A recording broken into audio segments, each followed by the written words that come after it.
Hello viewers, how are you? कैसे हो आप लोग? Welcome to my YouTube channel Robits. मैं यहाँ पे आप लोगों को आज बेसिक एक्सेल सिखाने वाला हूँ। ठीक है, एक्सेल क्या होता है, उसमें कैसे काम किया जाता है, वो सारा कुछ मैं आपको सिखाऊंगा। एज अ कंप्लीट बिगिनर जो है उनके लिए ये ट्यूटोरियल बेसिक सी बेसिक चीज़ें मैं आपको यहाँ पे एक्सप्लेन करने वाला हूँ। तो चलिए देखते हैं। तो ये है हमारा आज का एक्सेल का जो शीट है, हम ऐसा सा कुछ बना के देखने वाले हैं। ठीक है, यहाँ पे मैंने बेसिकली ग्रेड 10 का जो मार्कशीट है वो बनाया है। इसमें 4 स्टूडेंट्स हैं, उनके मैंने मार्क्स लिए हुए हैं और सिंपल मैंने टोटल कैलकुलेट करके आपको दिखाया। ठीक है, इसको बनाने से पहले हम एक्सेल की कुछ चीज़ें जान लेते हैं। ठीक है, सबसे पहली चीज़ है कि ये जो आप इंटरफेस देख रहे हो, इसको हम बोलते हैं वर्कबुक। ठीक है, वर्कबुक मतलब हो गया आपका एक्सेल का एक फाइल। उस फाइल के अंदर होते हैं वर्कशीट्स। ठीक है, अब वर्कशीट्स क्या होते हैं, जो ये आप नीचे देख पा रहे हो, अगर तो यहाँ पे ये शीट 1 लिखा हुआ है और यहाँ पे लिखा हुआ है शीट 2। तो अगर आप ऐसे ही यहाँ पे ऐड करते जाओगे तो अलग अलग शीट ऐड होते जाएंगे। इसको बोलते हैं वर्कशीट्स। ठीक है, तीसरी चीज़ है यहाँ पे समझने वाला, वो है सेल। सेल क्या होता है? ये जो बॉक्स आप देख पा रहे हो, ये एक एक बॉक्स, इसको एक्सेल में सेल कहा जाता है। ठीक है, अब इस सेल का क्या होता है, इस सेल का एड्रेस भी होता है। अगर आप यहाँ पे क्लिक करोगे तो आप देख पा रहे हो ये जो यहाँ पे H8 लिखा हुआ है, ये देखिए ये चेंज होगा जैसे जैसे सेल चेंज होता जाएगा। ठीक है, अभी H8 है, मैं यहाँ पे करता हूँ D16 हो गया, यहाँ पे करता हूँ A6 हो गया, यहाँ पे करता हूँ तो H3 हो गया। ये क्या है? ये है सेल का एड्रेस। अब ये एड्रेस कैसे पता लगता है? एड्रेस पता लगता है by the help of row and columns. Row and column क्या होते हैं? अब देखिए ये ए बी सी डी जो दिया हुआ है, ये है आपके रोज। ठीक है, सॉरी, ये है आपके कॉलम्स। और ये 1 2 3 जो दिया हुआ है, ये आपके हैं रोज। ठीक है, तो जो सेल का एड्रेस है वो कैसे बनता है? कॉलम और रो का जो नंबर है उससे बनता है। जैसे मैंने इसको सेलेक्ट किया है तो ये हो गया एच, और ये हो गया 13, तो ये आ गया यहाँ पे देखिए S13। ठीक है, अगर मैं इसको सेलेक्ट करता हूँ तो ये हो गया ई, और ये हो गया 13, तो E13। सेम ऐसे हम यहाँ पे करेंगे, ए और 4 हो गया A4, सेल का एड्रेस। ठीक है, उसके बाद है एक्टिव सेल। क्या होता है? एक्टिव सेल हो गया जिस पे अभी आपने सेलेक्ट किया हुआ है। ठीक है, जैसे हम इस पे यहाँ पे सेलेक्ट करते हैं तो ये हो गया हमारा एक्टिव सेल। ठीक है, और उसके बाद दूसरा चीज़ जो यहाँ पे जानने वाला है वो है आपके जो ये एक्सेल के ऊपर जो ये देख रहे हो आप, ये इसको बोलते हैं रिबन। ठीक है, रिबन। रिबन में क्या क्या है? अब देख लीजिए, यहाँ पे रिबन में दिया हुआ है हमें होम, इंसर्ट का बटन दिया हुआ है, पेज लेआउट दिया हुआ है। ठीक है, फार्मूलाज है, डेटा है, रिव्यू है, व्यू है, एक्रोबैट है। यहाँ पे बहुत सारी चीज़ें जो आप पहले यूज़ करोगे। बेसिक्स के लिए जो है आपको बस दो चीज़ें चाहिए, वो है होम और ये इंसर्ट। ठीक है, इन दोनों में आपको मैक्सिमम चीज़ें मिल जाएंगी। जैसे यहाँ पे है, आप इसको बोल्ड करना चाहते हो तो बोल्ड वगैरह दिया हुआ है, इटैलिक के लिए भी दिया हुआ है, फॉर्मेट करना चाहते हो टेक्स्ट को तो उसके लिए दिया हुआ है यहाँ पे, कहीं पे टेक्स्ट को अलाइन करना चाहते हो नीचे साइड लेफ्ट राइट तो वो सारा कुछ दिया हुआ है यहाँ पे। ठीक है, मर्ज सेंटर वाले सब कुछ दिया हुआ है यहाँ पे। उसके बाद हम जाते हैं इसको, अब सेव कैसे किया जाए। जैसे हमने ये फाइल बना लिया, अब सेव कैसे करेंगे? तो ये फाइल में जाके यहाँ पे सेव एज करके आप इसको सेव कर सकते हो अपने कंप्यूटर में।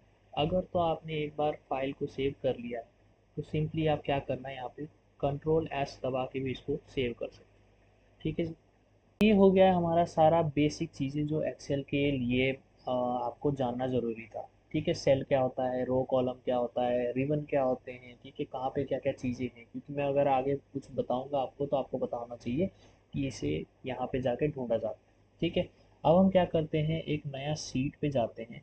लेट्स से कि ये शीट आपके यहाँ पे, आप देखो शीट को रीनेम डिलीट वगैरह भी कर सकते हो, तो इसको मैं अभी के लिए डिलीट कर देता हूँ सारा।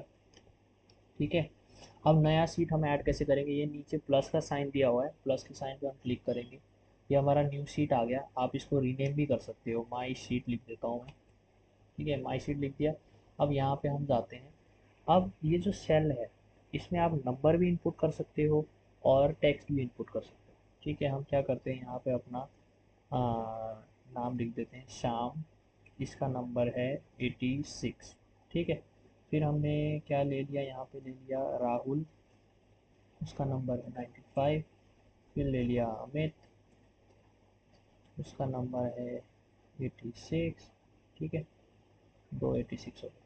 इसको करते हैं 90 और फिर ले लेते हैं शिल्पा, आरती ले लेते हैं 82। ठीक है, ये हो गया हमारा सिंपल की डेटा एंट्री कैसे किया जाता है। ठीक है, आपने सेल पे क्लिक करना है और वहाँ पे बस आपने टाइप करना है।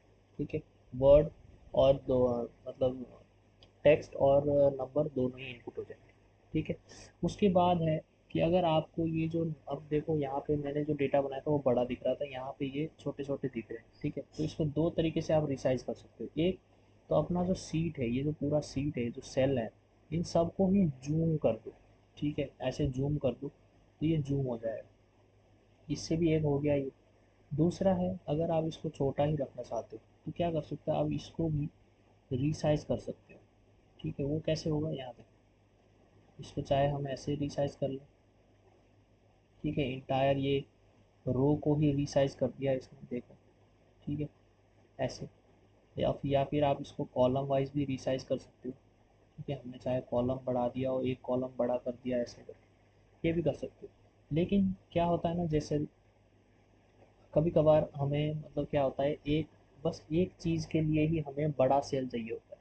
फिर हम क्या यूज़ करते हैं, फिर हम यूज़ करते हैं मर्ज। ठीक है, अब मर्ज में क्या होता है, जैसे पहले तो हम इसको क्या करते हैं, यहाँ से इसको शिफ्ट कर देते हैं। अब शिफ्ट कैसे करोगे, आप इसको सेलेक्ट कर लिया, इन चारों को सिलेक्ट कर दिया। अब यहाँ कोने में जाएंगे तो ये हमारे पास ये चार डायरेक्शन में शिफ्ट करने के लिए वो एरो आइकन आ गया। ठीक है, उस पर क्लिक करके हम इसको ऐसे सेल बाय सेल शिफ्ट कर सकते हैं। ठीक है, अभी के लिए हम यहाँ पे रख देते हैं। अब ये हमारे पास दो कॉलम, दो सेल आ गए। ठीक है, सारे रोज के लिए तो हम क्या करेंगे, इस दो को सेलेक्ट करके, सेलेक्ट कैसे करोगे, डबल क्लिक करके आप इधर ले जाओ, सेलेक्ट हो गया। ठीक है, उसके बाद यहाँ पे मर्ज एंड सेंटर दिया हुआ है, इस पर हम क्लिक कर देंगे। अब इसने क्या किया, दोनों सेल को मर्ज करके जो टेक्स्ट था उसको सेंटर में ले आया। ठीक है, अब इन सारी चीज़ों को हम कॉपी करेंगे। ठीक है, इसको ही कॉपी करके इनके लिए भी हम एप्लीकेबल करेंगे। अब ये कैसे करेंगे, दो तरीके हैं। पहले तो जिस सेल की तरह आपको बाकियों को बनाना है उसको सेलेक्ट कर लिया। उसके बाद यहाँ पे फॉर्मेट पेंटर दिया हुआ है। ठीक है, इसको सेलेक्ट करके हम बस उस पर क्लिक कर देंगे। ठीक है, तो क्या होगा, दूसरा वाला सेल भी बिल्कुल ऊपर वाले जैसा ही हो जाएगा। ठीक है, दूसरा क्या है, आप मैनुअली करो सबको। ठीक है, सबको एक एक सेलेक्ट करके इसको मर्ज एंड सेंटर करते रहो। ठीक है, तीसरा है कि आप इसको ड्रैग कर दो। ड्रैग कैसे करोगे, ये देखो, जो जो ये एंड में दिया हुआ है, ये छोटा सा स्क्वायर है, उसके ऊपर चले जाओ और इसको नीचे ऐसे ड्रैग कर दो। ठीक है, ये देखो, पहले मैं इसको करता हूँ, फिर इसको करता हूँ। ठीक है, अब इसमें क्या हो गया, आपका देखो नेम चेंज हो गया। अब इसको क्या करोगे, आप रीनेम कर दोगे अमित और आर। ठीक है, ये हो गया हमारा, ये बन गया। ठीक है जी, अब ये होने के बाद हम क्या करते हैं, इसको अब थोड़ा प्रॉपर फॉर्मेट करते हैं। ठीक है, जो रिबन के ऊपर मैंने आपको बताया था ये चीज़ें हैं, वो सबका यूज़ करते हैं आप इसको। ठीक है, पहले हम क्या करते हैं, इसको पकड़ के ऐसे इसको शिफ्ट करते हैं। ठीक है, एक स्लाइड नीचे करते हैं। अब ये नहीं करने दे रहा, क्यों, क्योंकि हमारा सेल जो है वो हमने मर्ज एंड सेंटर का यूज़ किया हुआ है, तो वो क्या करेगा, वो उसको मूव करने नहीं देगा। अब इसमें क्या कर सकते हैं हम इसको, देखो, हमने जैसे इसको मूव किया ये अनमर्ज हो गया। ठीक है, वहाँ पे वो हट गया, उसका सेल का जो प्रॉपर्टी था। अब हम दोबारा इसको सेलेक्ट करके इसको हम ऐसे फॉर्मेट कर सकते हैं। ठीक है जी, अब ये करने के बाद हम इसको अकेले अकेले अगर हम मूव करें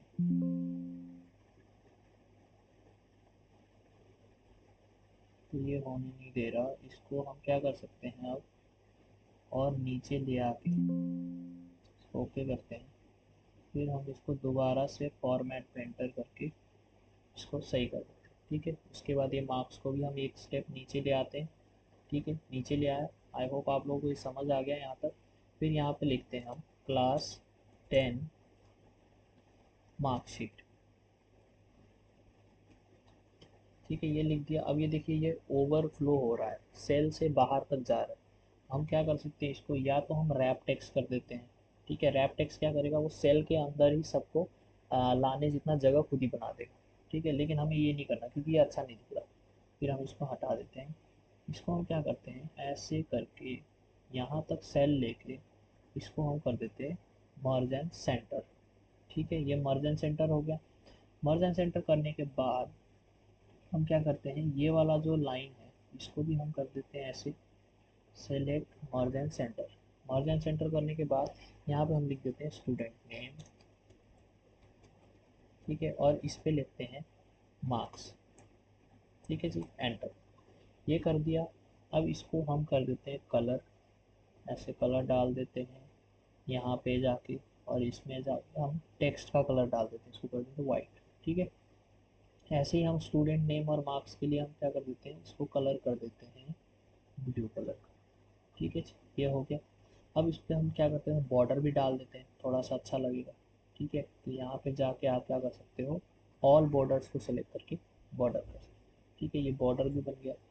इसके बाद जो है हम इनके क्या करेंगे, अब लगाएंगे हम इसमें फॉर्मूला।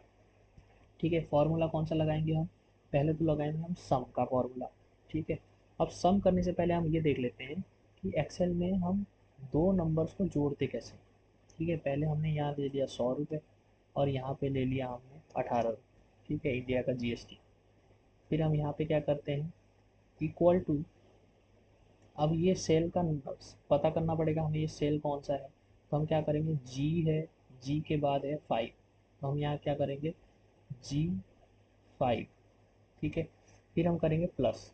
अब दूसरा कौन सा है हमारा, एच, और ये भी 5 में ही है हमारे पास, है ना, ये 5 में है और ये एच में है, तो हम करेंगे H5। ठीक है, अब इक्वल टू कर दिया तो ये 118 आ गया। ठीक है, तो जब भी आप कोई फॉर्मूला लगाओगे एक्सेल में तो वो इक्वल टू से स्टार्ट होता है। अगर आप यहाँ पे ऐसे ही लिखोगे G5 प्लस H5 तो ये कुछ नहीं करेगा, ये ऐसे ही रहेगा। ठीक है, लेकिन अगर आप इसी के आप आगे अगर आप इक्वल टू लिखते हो तो वो फार्मूला बन जाता है। ठीक है, दूसरा है यहाँ पे ध्यान देने वाली चीज़, कई बार क्या होता है फार्मूला बहुत लंबा हो जाता है तो आप यहाँ पे एडजस्ट नहीं कर पा रहे हो, तो आप यहाँ पे भी देख सकते हो। ठीक है, फार्मूला। और दूसरे जैसे 118 है, ये कैसे आया, इसको जानने के लिए आप क्या करोगे, यहाँ पे क्लिक करोगे तो यहाँ पे ऊपर ये फार्मूला बार बोलते हैं इसको, यहाँ पे खुद ही फार्मूला लिखा हुआ आ जाता है। ठीक है, अगर किसी नंबर पे कोई फार्मूला लगा हुआ है तो पहले से यहाँ पे लिखा हुआ आ जाएगा फार्मूला बार। ठीक है जी, अब हम इसको हटाते हैं। और एडिशन का, जैसे अब 2 नंबर के लिए तो हमें पता लग गया, अब 3 के लिए भी पता कर लेंगे हम ऐड ऐड करके। लेकिन एक ही बार में सारे नंबर्स अगर हमें ऐड करने हैं तो कैसे करेंगे, तो हम यहाँ यूज़ करेंगे, यहाँ पे सम का फॉर्मूला यूज़ करेंगे। ठीक है, अब इस टोटल के लिए मैं क्या करता हूँ, दोबारा से मैं इन दोनों को मर्ज कर देता हूँ और सेंटर पे ले आता हूँ। यहाँ लिख देता हूँ टोटल। ठीक है, टैब करने के बाद मैं यहाँ पे करता हूँ इक्वल टू। इक्वल टू के बाद लिखता हूँ मैं सम। सम में मैंने ऐसे बॉक्स बना दिया, ब्रैकेट। ब्रैकेट बनाने के बाद मैं क्या करता हूँ, यहाँ से लेके इस सब को सिलेक्ट कर लेता हूँ ऐसे। ठीक है, डबल क्लिक करके फिर कर देता हूँ एंटर। एंटर करते ही मेरे पास क्या आ गया, सम आ गया ऊपर के नंबर। ठीक है, आप चाहे तो क्रॉस चेक कर लेना अपनी कैलकुलेटर। फिर उसके बाद मैं क्या कर देता हूँ, टोटल को मैं ग्रे आउट कर देता हूँ। ठीक है जी, ये हो गया। तो ये सेम वो सीट हो गया जैसे मैंने यहाँ पे बनाया हुआ था आपके लिए। ठीक है, ये थोड़ा सा मैंने ऐसे ही बनाया हुआ था, तो ये ऐसे आप भी बना सकते हो। ठीक, तो ये हमारा सीट रेडी हो चुका है। और आज का ये वीडियो में हमने जो सीखा वो है कि सेल क्या होता है। ठीक है, और डेटा एंट्री कैसे किया जाता है, टेक्स्ट इनपुट कैसे किया जाता है। ठीक है, फॉर्मेट कैसे किया जाता है, जैसे कलर कर दिया हमने। ठीक है, बॉर्डर्स वगैरह डाल दिया। अगर इसको बोल्ड करना है तो आप इसको ऐसे सेलेक्ट करके यहाँ पे बी जो है लिखा हुआ है इसको बोल्ड भी कर सकते हो। ठीक है, इसको भी हम बोल्ड कर देते हैं। एक टेक्स्ट बड़ा कर सकते हो, ठीक है, चाहे छोटा कर दो, छोटा भी कर सकते हो आप इसको। तो ये फॉर्मेटिंग भी सीख लिया हमने। दूसरा तीसरा हमने सीखा कि ये फार्मूला बार क्या होता है, उसको इस्तेमाल कैसे किया जाता है। ठीक है, यहाँ पे देखो जैसे फार्मूला बार में हमने इक्वल टू डाल के फार्मूला आ गया, ये हमारा सम का फार्मूला जो है हमने आज ऐसे यहाँ पे यूज़ किया हुआ है। ठीक है, तो ये हो गया, इसको आप यहाँ से एडिट भी कर सकते हो रेंज को। ठीक है, तो ये भी हमने इस्तेमाल कर दिया। और उसके बाद हमने किया है रीसाइज कैसे किया जाता है, ठीक है। और यहाँ पे हमने कोई टूल्स वगैरह भी विजिट किए हैं कि इसको कैसे यहाँ पे इंसर्ट में क्या क्या टूल्स वगैरह हैं जो हम यूज़ करेंगे, जैसे टेबल्स हैं, पिक्चर्स हैं, ये सारे हम अपकमिंग वीडियोस में मैं आपको बताऊंगा। आज के लिए हमने होम का जो रिबन है वहाँ पे ही हमने बहुत सारी चीज़ें यूज़ की हुई, जैसे मर्ज एंड सेंटर हो गया, रैप टेक्स्ट हो गया, ठीक है, अलाइन कैसे करते हैं, कलर कैसे करते हैं, ये सारी चीज़ें हमने सीखी यहाँ पे। फिर इसको सेव कैसे किया जाता है, फाइल में चले जाओ, सेव एज में चले जाओ, ठीक है, यहाँ पे ब्राउज करके ये अपना लोकेशन सिलेक्ट करके आप यहाँ पे नेम करके इसको सेव कर सकते हैं, ठीक है। मेरे पास पहले से ही सेव है तो ये मेरे को एरर दे रहा है, ठीक है जी। सेव करने के बाद बार बार इसको सेव एज करने की ज़रूरत नहीं है, सिंपल आप कंट्रोल एस भी दबाओगे तो ये सेव होता रहेगा, ठीक है। तो ये मेरा आज का ट्यूटोरियल यहीं पे ख़त्म होता है। अगर आपको एक और वीडियो लेके आने वाला हूँ जो कि होगा एक्सेल के जो शॉर्टकट्स हैं वो कैसे यूज़ किए जाते हैं, उसका एडवांटेजेस क्या क्या हैं, आप कितनी जल्दी एक्सेल में काम कर सकते हो यूजिंग दो शॉर्टकट। तो अगर आपको वो जानना है, वो देखना है, तो इस चैनल को सब्सक्राइब ज़रूर कीजिएगा, रॉ बिट्स को। यहाँ पे मैं ऐसी वीडियोस लाता हूँ जिसमें मैं कोई भी कट वगैरह नहीं करता, अगर कोई एरर आ रहा है तो वो सब आपको भी दिखेगा, ठीक है। तो इसीलिए इसका नाम भी रॉ बिट्स रखा गया है। तो सब्सक्राइब कीजिए और न्यू वीडियो का इंतज़ार कीजिए, तब तक इसको देखिए, समझिए। अगर कुछ समझ नहीं आ रहा है, कुछ न्यू क्वेरीज है, कुछ क्वेश्चंस हैं, तो आप कमेंट सेक्शन पे लिख सकते हो, ठीक है। Take care, bye bye, like share subscribe कर दीजिए।